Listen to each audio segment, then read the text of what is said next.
गुरबाणी में एक बात कही गई है, भई परापत मानुष देहरिया गोविंद मिलन की यह तेरी बढ़िया, कि बड़े भाग से हमें मनुष्य का शरीर मिला है और इसमें आकर हमारा काम परमात्मा की प्राप्ति करना है।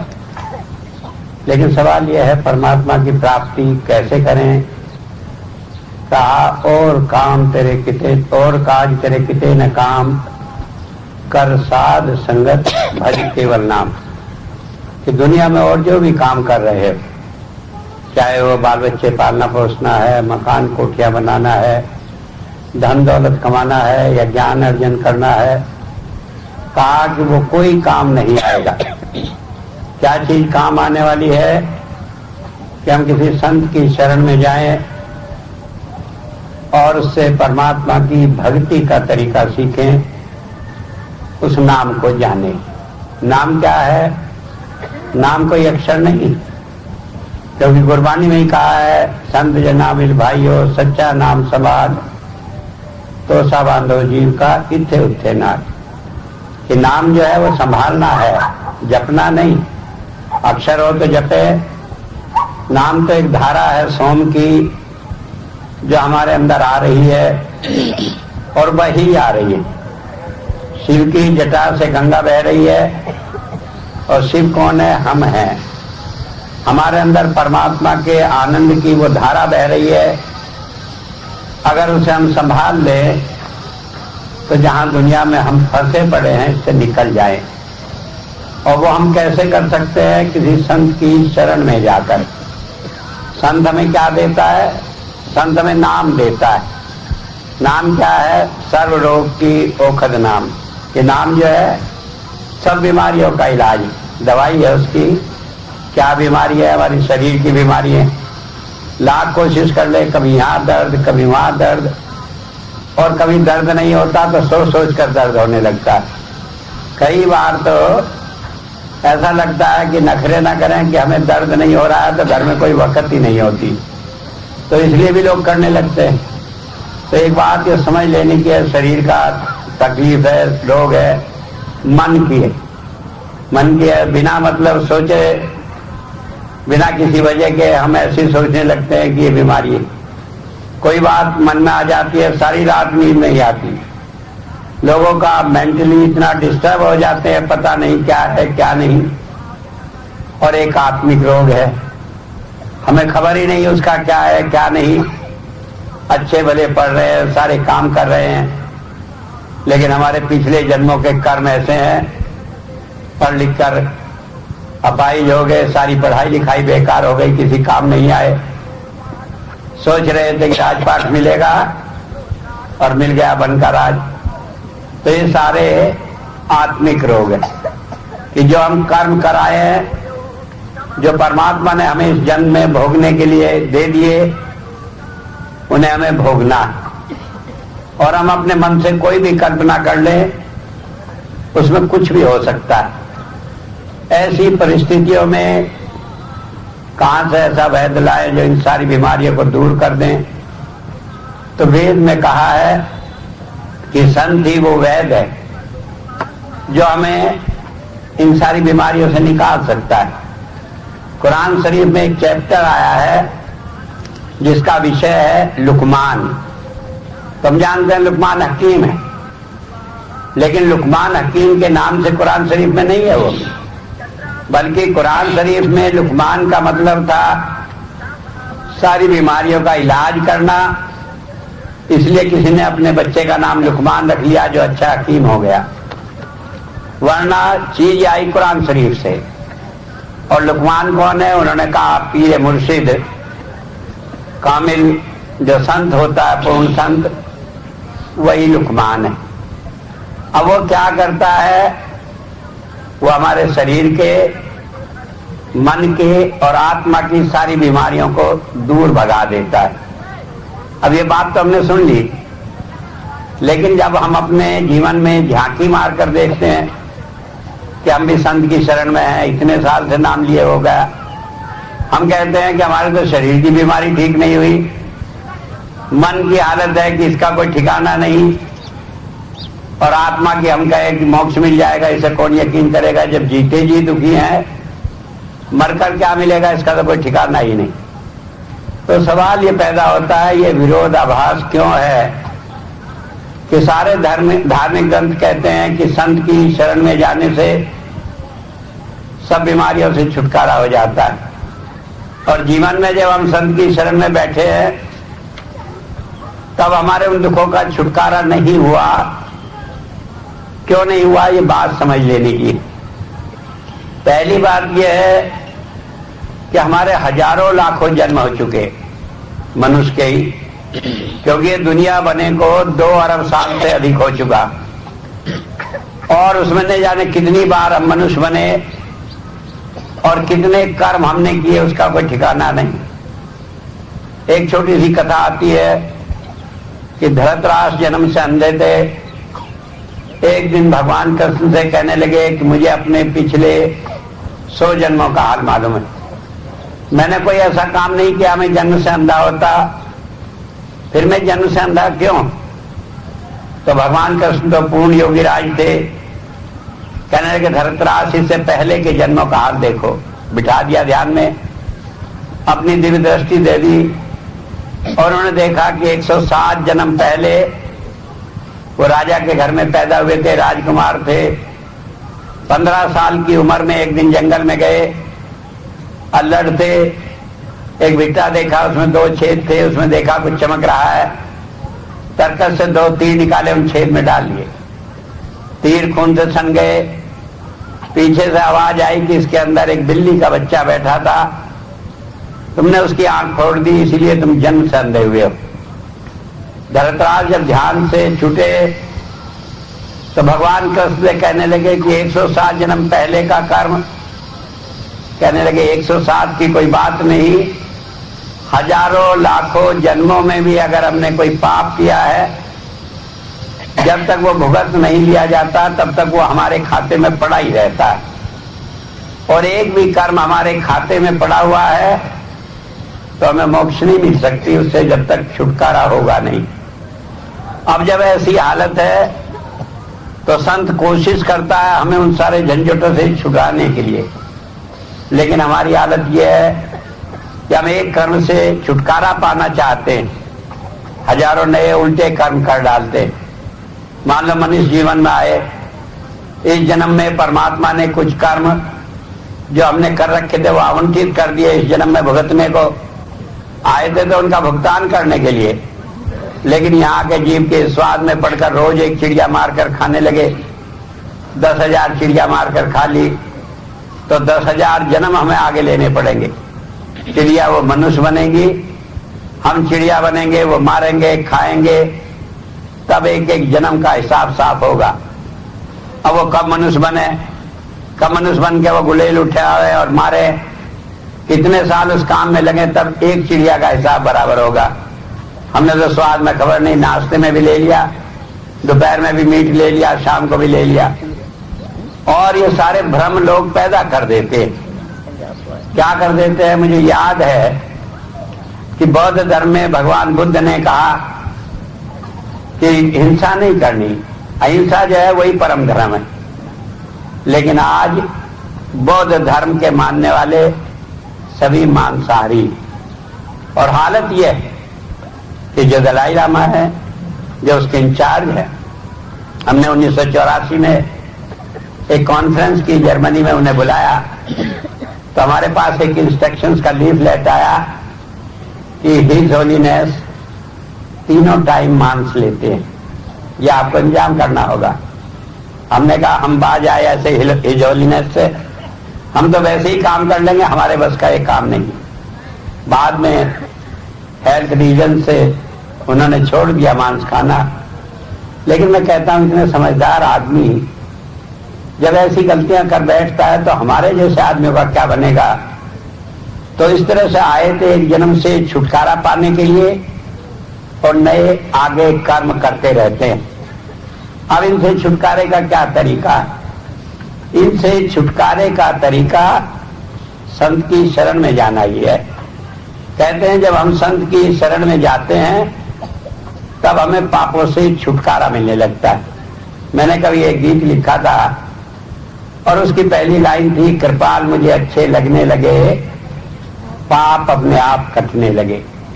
कि जब हमें कोई संत अच्छा लगने लगता है, हमारा प्यार उससे जुड़ जाता है, तो हमारे पाप कटने लगते। क्यों लगते हैं? कि हमारा मन जो है उनसे जुड़ जाता है और उनसे जुड़कर ये उनके साथ लगकर परमात्मा का रंग इस पर चढ़ जाता है और दुनिया का रंग फीका पड़ता रहता है। तो जब हम संत की शरण में आए तो पापों का घटना शुरू होगा। अब कैसे शुरू होगा, कहां वो करता है मदद, हम नहीं देख पाते, क्योंकि हम तो पापों में इतने ढके पड़े हैं, हमें अंदाजा ही नहीं होता। मुझे याद है घटना, एक आदमी एक बार बहुत परेशान था, अब इतना दुखी था, एक दिन पढ़कर रोने लगा, बहुत देर तक रोता रहा। यह परमात्मा किसी तरह दया करो, मुझे इस सारे पापों से छुड़ा लो। तो उसे ख्याल आया, अंतर ध्यान आया, स्वप्न आया, कुछ आया। परमात्मा कहने लगा, अच्छा भाई मैं तुम्हारी मदद करूंगा। तो वो कहने लगे, बस इतनी मदद करो, जब मैं दुख में हूं तो मेरी साथ रहो। परमात्मा ने वायदा कर लिया, मैं साथ रहूंगा। उसके कुछ दिनों बाद उस पर बड़ी मुसीबत पड़ी। वो कहीं एक देश छोड़कर दूसरे देश गया, पैदल गया, कहीं रेगिस्तान था उसमें गया, भूखा प्यासा, परेशान, रोता गाता, दुखी होता। जब वहां जाकर पहुंच गया तो रोकर एक दिन कहने लगा, परमात्मा तुमने वायदा किया था कि तुम मेरी मदद करोगे, मेरी साथ रहोगे, तुमने तो मेरा साथ नहीं दिया, अपना वायदा नहीं निभाया। परमात्मा प्रकट हुआ, कहने के क्यों नहीं निभाया? कि उन मुसीबतों में मैं इस रेगिस्तान में चला, देखो इस रेगिस्तान में मेरे पैर के निशान है, आपके नहीं है। पहले तो आपके थे, लेकिन जब गर्मी लगी होगी, रेते में परेशानी हुई होगी तो आप छोड़कर चले गए, मुझे अकेला सफर करना पड़ा। कहने के यो आपके वायदे के अनुसार ठीक नहीं था। परमात्मा कहने लगा, ध्यान से देखो, ये निशान मेरे हैं जो उनसे एक आदमी के। कहने के मेरे निशान? कहने के मैं तो तुम्हें अपनी गोद में लेकर ये सारा सफर पार किया और इसलिए तुम्हें अपने पैर के निशान मालूम नहीं पड़ते। तो कभी कभी हम कह देते हैं परमात्मा ने हमें छोड़ दिया, हमें देखता नहीं, जानता नहीं। मुझे नहीं मालूम कितने आदमी इस बात का रोना रोते हैं कि परमात्मा ने उन्हें भूल गए, लेकिन मुझे मालूम है कि जितने आदमी मेरे से जुड़े हैं उनमें से करीब 90% आकर ये कहते हैं कि स्वामी जी भुला दिया आपने। मैंने कहा मैं भुला दिया होता तो तुम दोबारा आते ही क्यों यहाँ? किसी आदमी की हिम्मत है ही नहीं कि इस काल के जोर में कोई परमात्मा की भक्ति में अपने आप लग सके। हुजूर कहा करते थे कि मैं तो एक एक आदमी को कान पकड़ कर लाता हूं, तब लोग मेरे पास आते, अपने आप कोई नहीं आ सकता। अब वो पकड़ कर लाता है, रक्षा करता है, लेकिन हमें महसूस नहीं होता इसका क्या कारण है, या उसकी रक्षा का हाथ वो कहां चला जाता है कि उसका स्पर्श हमें महसूस नहीं होता। तो वेद में एक मंत्र आया है और ये मंत्र है ऋग्वेद का पहले अध्याय का 13वें सूक्त का 11वां मंत्र है। ऋग्वेद है, उसमें 20 अध्याय है, एक एक अध्याय में बहुत सारे सूक्त हैं। एक सूक्त में कुछ मंत्र होते हैं, कितने मंत्र जितने उस विषय को समझाने के लिए पर्याप्त होते हैं। तो यहाँ संत की कृपा का वर्णन किया गया है, ये विषय। और इस मंत्र में कहा आव सृजा वनस्पते, आव कहते हैं रक्षा करने वाले को। संत को वेद में संत नहीं कहा, उसका गुण वर्णन किया है कि वो रक्षा करने वाला है। जो रक्षा करने वाला है और कहाँ रक्षा करता है, इस लोक में भी रक्षा करता है, परलोक में भी रक्षा करता है। गुरबाणी में कहा इत्थे उत्थे नाल, कि वो इस लोक में भी और परलोक में भी हमारे साथ रहता है। हम नहीं समझ पाते, लेकिन हुजूर का वाक़ा है। बाबा सावन सिंह जी महाराज थे, एक बार किसी उनके शिष्य का मृत्यु हो गई, उसका अंतिम संस्कार था। वो उन लोगों के साथ गए शमशान घाट तक, वहां जाकर उसका अंतिम संस्कार कर दिया। तो एक रिवाज होता है, वहां से आकर कहीं कुएं पर बैठकर सब लोग हाथ पैर धोते हैं और नीम चबाते हैं जरा सा, और एक तिनका लेकर तोड़ते हैं। हाथ मुंह इसलिए धोते हैं कि इस वातावरण में रहे से पवित्र हो जाए। नीम इसलिए चबाते हैं कि कड़वाहट के मारे भूत प्रेत 7 घर तक न चलाए। और तिनका इसलिए तोड़ते हैं कि जिससे जो आदमी मर गया उससे अब हमारा संबंध टूट गया, जिसकी मारी हम रात दिन परेशान रहते थे, कहीं रात को हमें स्वप्न में ना आ जाए कि हम घर ही छोड़कर भाग जाएं कि भूत बनकर आ गया। तो सब लोग बैठकर वो कर रहे थे। तो एक बात ये समझ लेने की है, जब किन्हीं लोगों के बीच में संत होता है तो लोगों का ध्यान वहीं लगा रहता है कि ये क्या करता है। तो उन्होंने भी देखा, सबने तिनका तोड़ा, बाबा जी ने नहीं तोड़ा। एक भाई ने कहा कि संत तो मर्यादा रखते हैं, सारे समाज की बात रखते हैं, सबने तिनका तोड़ा, आपने क्यों नहीं तोड़ा? कहने के भाई तुमने क्यों तोड़ा, इसका क्या मतलब था कि जो मर गया उससे मेरा संबंध आज से टूट गया, उसका खाद ना बना रहे दिल में। कहने के मेरा तो नहीं टूटा, मेरा तो आगे भी जुड़ा हुआ, पर लोग में भी मुझे संभाल करनी। तो बात ये समझ लेने की है, संत अपनी बात से प्रकट भी करते हैं और अपने व्यवहार से सिद्ध भी करते हैं। जब हम अंतर में जाते हैं, यहाँ कोई नहीं होता, संत हमारे साथ होता है। जब हम रूहानी सफर में चलते हैं वो साथ होता है। देश में परदेश में हम उसे भूल जाए वो हमें भूलता नहीं। वो कहाँ रहता है? वो हमारे अंतर में समाया रहता है, हमारे साथ रहता है। तो कहा वो रक्षा करता है। तो एक बार जब कह दिया रक्षा करता है तो फिर इस बात का सवाल ही नहीं कि वो रक्षा नहीं करेगा, क्योंकि वेद ने जो बात कही वो सनातन सत्य है, वो हमेशा सत्य है, उसमें कोई बदलने वाली नहीं। क्योंकि गुरु नानक देव जी महाराज ने कहा आज सच जुगाद सच है भी सच, नानक खुशी भी सच। कि आदि में भी सच था, युगों युगों के शुरू में भी सच था, आज भी सच है, और जब तक ये दुनिया रहेगी तब तक वो सच्चाई है। अब वो क्या करता है? सृजा वनस्पति, कहा कि हमारे अंदर वो ऐसी शक्ति पैदा करता है कि जिससे हम रोगों से, इन संस्कारों से, इन विकारों से, इन पापों से इस सारी दुनिया में रहते हुए बचे रहते हैं। मुझे नहीं मालूम कितने आदमियों को यह मालूम है, लेकिन एक चीज होती है इम्यूनाइजेशन।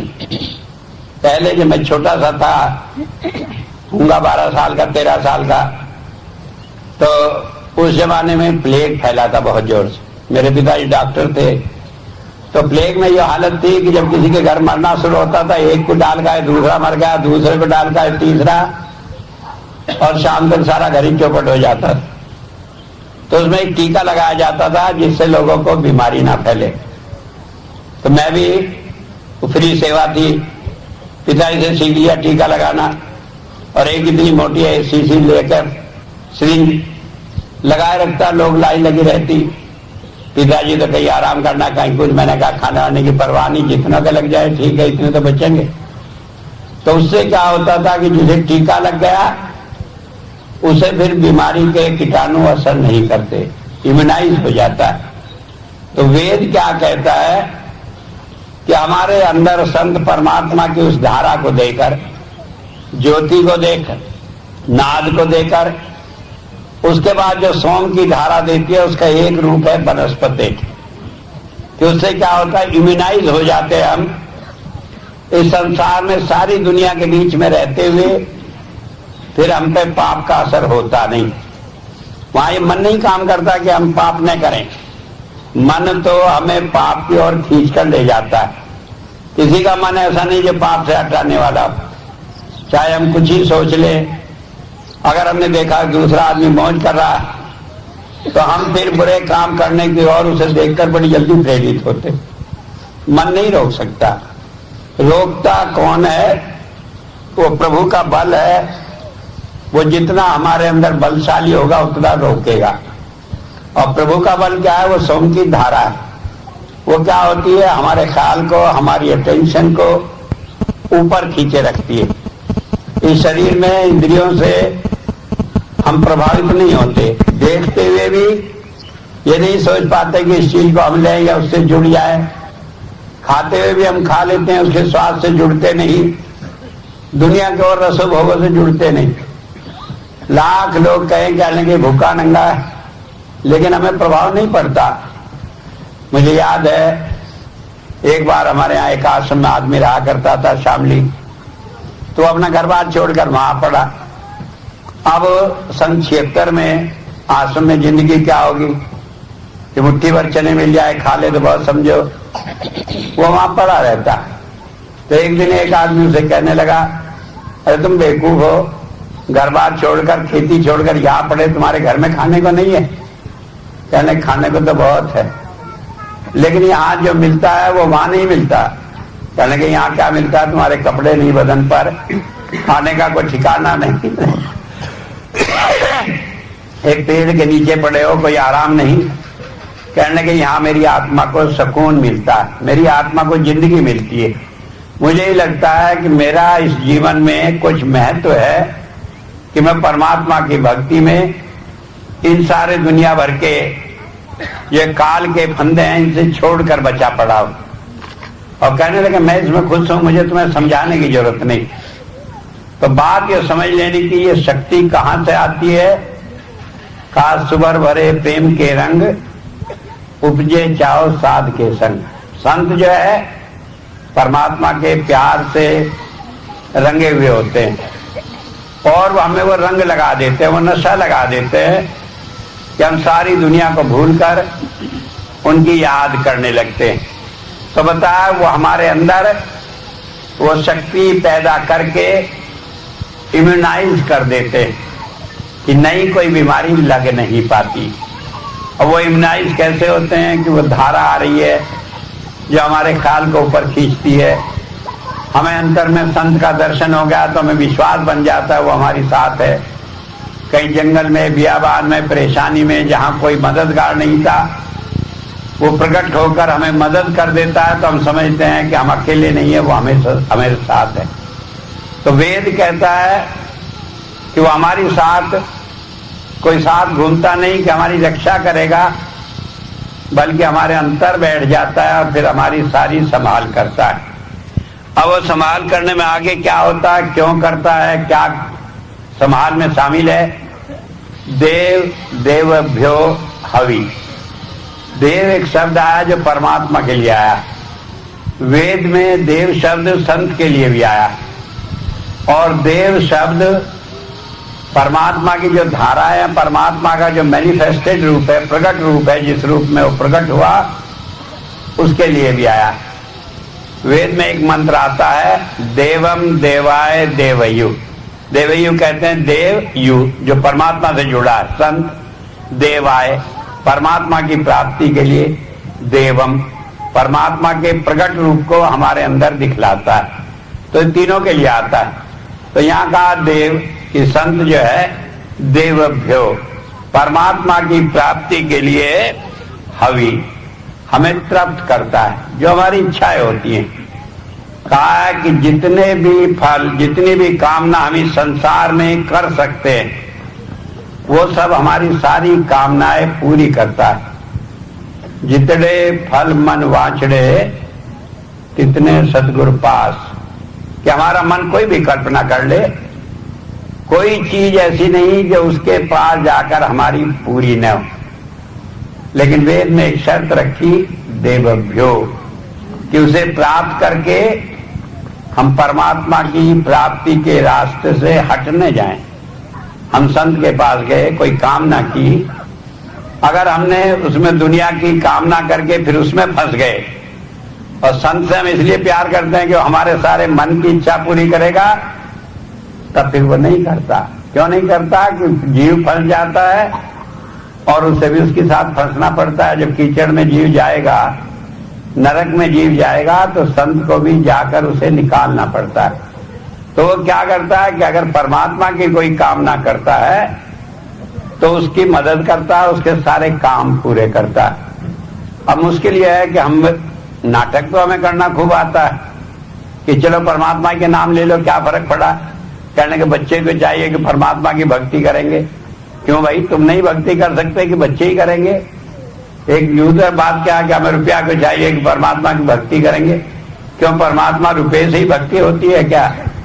तो होता ही है, हम सोचते हैं उसे लपेट कर उसे परमात्मा की भक्ति के रूप में पेश कर दें। लेकिन एक बात जो समझ लें, जितना हमारा मन चतुर है संत वो सारी बातें जानता है। वो जानता है कि जो हम मुंह से कह रहे हैं इसमें क्या सच्चाई है क्या नहीं। जब वो देखता है कि कोई काम को पूरा कर देने से जीव दोबारा उसमें नहीं फंसेगा तो वो उधर नहीं उसे जाने, उसे कर देता है पूरी। जब देता है वो आगे उसमें फंसेगा तो फिर वो नहीं करता। मुझे याद है जब मैं शुरू में लखनऊ आया 1975 में, तो एक भाई थे लगे, वो हुजूर से नाम लिए हुए थे तो समझदार भी थे, गुरु की कृपा भी थी। तो दुनिया भर की कसौटी लेकर कि हम तो जब जानेंगे कि स्वामी जी उत्तराधिकारी है कि ये काम हो जाए, ये काम हो जाए, ये काम हो जाए। जब तक मैं देखता रहा कि अभी जिज्ञासा सारे काम उनके पूरे हुए, और ऐसे काम पूरे हुए कि जिसकी कोई कामना भी नहीं कर सकता। एक दिन वो मुझे बुलाकर कहने लगे कि मैं पूरी तरह संतुष्ट हूं, आप उत्तराधिकारी हैं। मैंने कहा चलो, आप संतुष्ट हो गए तो बात खत्म हो गई। फिर एक दिन मुझे अपने घर ले गए, कहने लगे स्वामी जी आपको खबर है कि हमारे घर में कुछ चीज दबी है। मैंने कहा आप 5.5 किलो सोना दबा है। कहने लगे बिल्कुल ठीक, यही हमें दूसरे ने बताया। आपने ठीक बताया, कहाँ दबा है? वो थे लखनऊ में, मकान उनका रोहतक था। मैंने कहा रोहतक वाले मकान में दबा। कहने की ये भी बिल्कुल ठीक। फिर कहने लगे कि ऐसा है कि आप वो सोना हमें निकलवा दें। मैंने कहा इन झंझटों में नहीं पड़ते, जो निकलना होगा आपका होगा, मिलेगा ही। तो मेरे से कहने लगे मैं आपको 10% दूंगा, आधी किलो आपको भी दूंगा। मैंने कहा बढ़िया बढ़िया को ठगता है तो काम कैसे चलेगा? अरे जब निकालना होगा मैं 5.5 किलो ही निकाल लूंगा, मेरे पे और भी तो तरीके आते होंगे। तो कहने लगे कि आप मेरी बात को नहीं जानते, मैं आपको इतनी सेवा देता हूं, आपका भंडारा ही नहीं होगा। मैंने कहा आपका यो भी अरमान खत्म है, आपका हम आपसे सेवा लेंगे ही नहीं। अब देखेंगे भंडारा होता है कि नहीं। उससे पहले 75 से पहले जब भंडारा हुआ उसमें 10,000 रुपये लगे थे। उस साल उन्हें मना कर दिया कि वो 1 पैसा नहीं देंगे। उस साल 25,000 रुपये खर्च हुए। और मैं कहने लगा देखो भंडारे में तो कोई फर्क नहीं पड़ा, लेकिन तुम में पड़ गया। कहने लगे क्या पड़ गया? मैंने कहा तुम्हारा मन हट गया, तुम्हारा मन तो पैसे के साथ जुड़ा है। अब गुरु तुम्हें पैसे के लिए चाहिए, दूसरे काम के लिए नहीं। तो बात ये समझ लेने की है, ये मन न जाने कब करवट ले जाता है, कब हमें संसार में फंसा देता है। तो इसमें एक बात कही है, देव देवभ्यो हवि, कि वो हमारी इच्छा पूरी जब करता है जब हम परमात्मा के लिए किसी कामना को करें। कई बार मैंने समझाया, हुजूर अक्सर कहा करते थे कि अकबर बादशाह ने एक बार एक बाजार लगा दिया, उसमें सारी चीजें लगवा दी जितनी थी, और एक जगह बैठ गया और ये ऐलान करा दिया कि कोई भी आदमी आकर एक चीज जो पसंद हो वो ले जाए। लोग आए, किसी ने कुछ लिया, किसी ने कुछ लिया। बादशाह देखता रहा, एक सामान जिसने उठा लिया उसे कहा चलो बाहर। एक लड़की आई, ये भी अच्छा, ये भी अच्छा, ये भी अच्छा, ये भी अच्छा। बाजार के आखिर तक पहुंच गई। बादशाह देख रहा था तो वो कहने लगी ये कौन है? कहने लगे बादशाह है। उसने उछलकर उसी के सिर पर हाथ रख दिया कि मैं तो इसे ही लूंगी। अब वो चौकीदार जब वहां खड़े थे वो डांटने लगे, कहने लगे एक चीज अलाउड है, मैंने एक ही ली है ना, दूसरी तो नहीं मांग रही। बादशाह कहने लगा बात इसकी ठीक है, और कहने लगा अब ये सारा बाजार भी मेरे साथ इसी के घर पहुंचा दो, क्योंकि अब तो काम ही खत्म हो गया है। तो समझ लेने की है, जब हम परमात्मा से परमात्मा को मांगते हैं तो सारी चीजें हमें मिल जाती। फिर हालत ये हो जाती है कि आपको सोचना नहीं पड़ता, पीछे पीछे हर फिरे कहत कबीर कबीर। क्यों? तो पीछे पीछे फिरता, कहता हुआ कि बताओ तुम्हारी इच्छा क्या है, मैं पूरी करूं। हम सोच नहीं पाते, वो उससे पहले करके तैयार रखता है। और जब हम चीजों के पीछे फिरते हैं तो हम उधर ही खो जाते हैं। फिर परमात्मा भी छूट जाता है, न दीन मिला न दुनिया मिली, दोनों ही चले जाते। क्यों? ये एक चीज मिल गया और उससे इच्छाएं आगे ज्यादा के लिए हो गई, और ज्यादा का हमने चांस खो दिया, क्योंकि परमात्मा को भूल गए, चीज ले ली, तो वहां तो नंबर आने से रहा। तो इसलिए कहा है कि हम अपने जीवन में एक उद्देश्य रखें कि गॉड फर्स्ट वर्ल्ड नेक्स्ट, परमात्मा में पहले है, बाकी चीज बाद में। और तब आप देखेंगे कि सारी चीजें बेअख्तियार आने को हैं।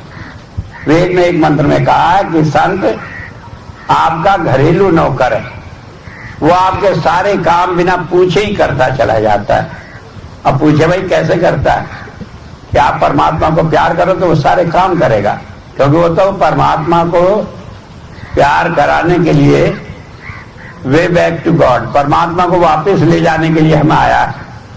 तो जब हम उसके काम की तरफ ध्यान देते हैं तो हमारे सारे काम करता है, और जब हम अपने अपने काम को देखते हैं तो ईसा मसीह ने कहा है कि जब दरवाजा खटखटाओगे खुलेगा तो जरूर, लेकिन अगर हमने जाना ही नहीं कि अंदर जाकर बैठ जाए, बाहर ही से मांगकर कुछ चले आए, तो फिर दरवाजा बंद हो जाएगा और दोबारा फिर नंबर नहीं आएगा।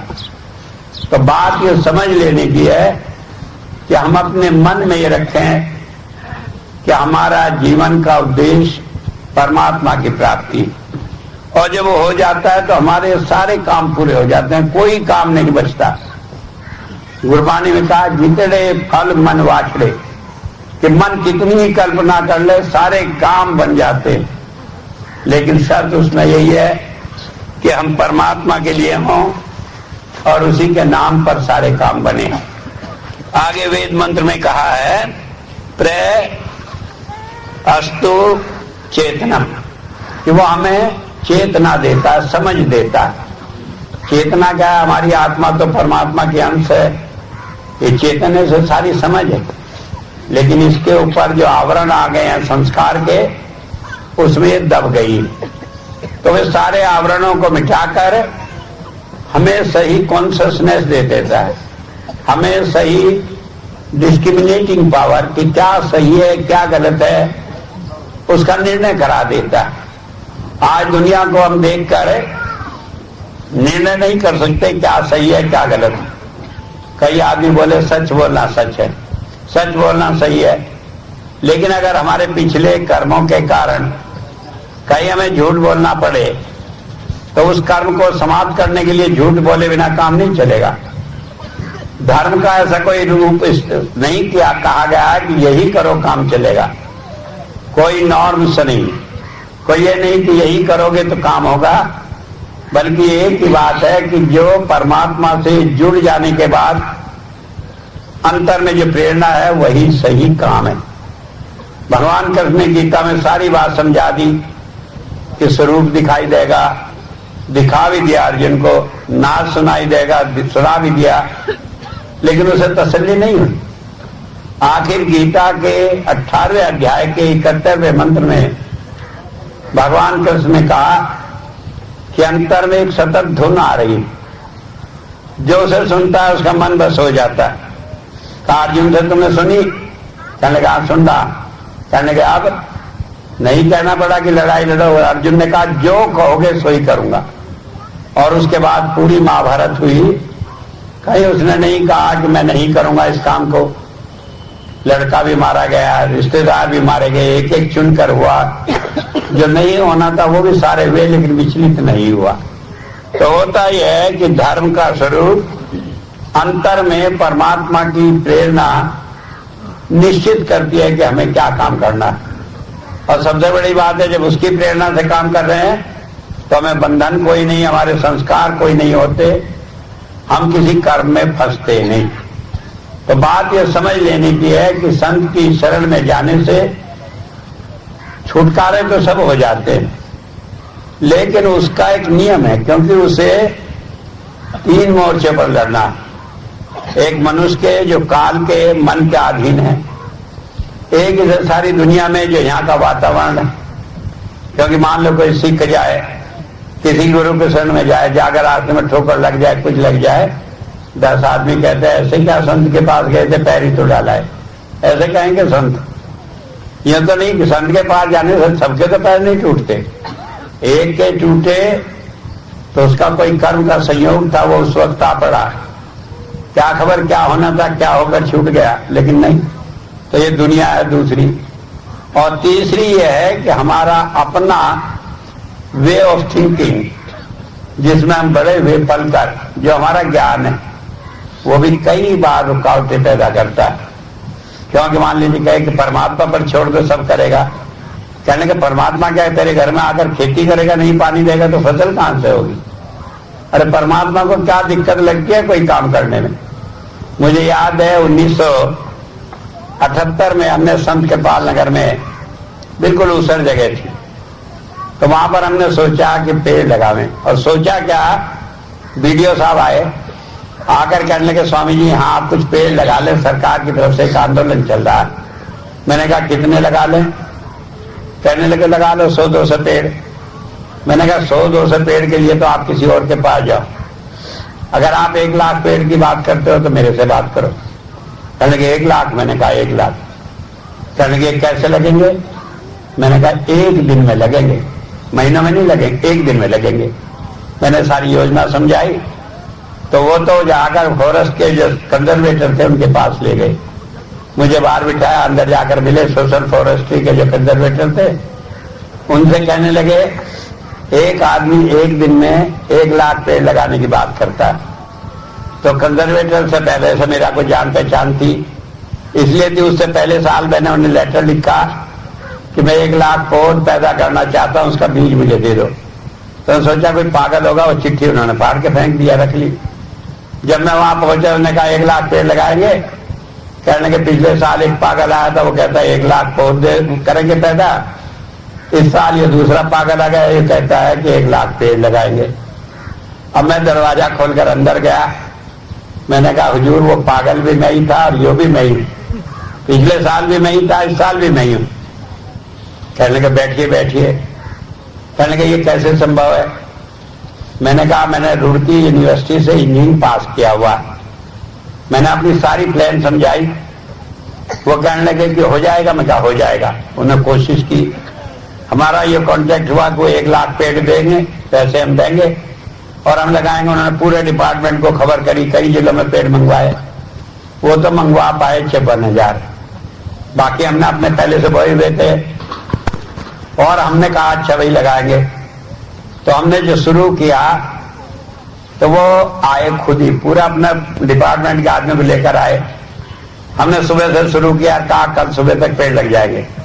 10,000 आदमी, सबका जो काम बता दिया, हर जगह अपना पहुंच गए, खेत पर पेड़ पहुंच गए और आपने अपना ग्रुप का इंचार्ज वो लगाने लगे।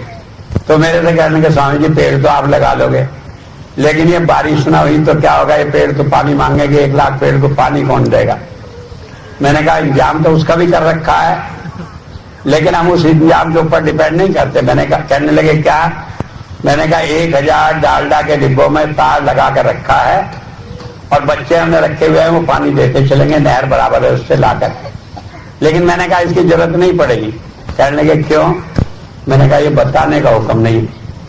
और जब वो पेड़ लग गए, इतने जोर की बारिश हुई कि 1 घंटे में सारे पेड़ों में पानी लग गया। तो वहां मिनिस्टर साहब आए थे, गंगा भगत सिंह के बड़े भाई शारदा भगत सिंह, उन्हें देखकर कहने लगे आधा काम संत जी ने खुद करवाया, आधा परमात्मा ने कर दिया। तो परमात्मा करता है हमारे सारे काम अगर हमारा विश्वास उस पर पक्का है।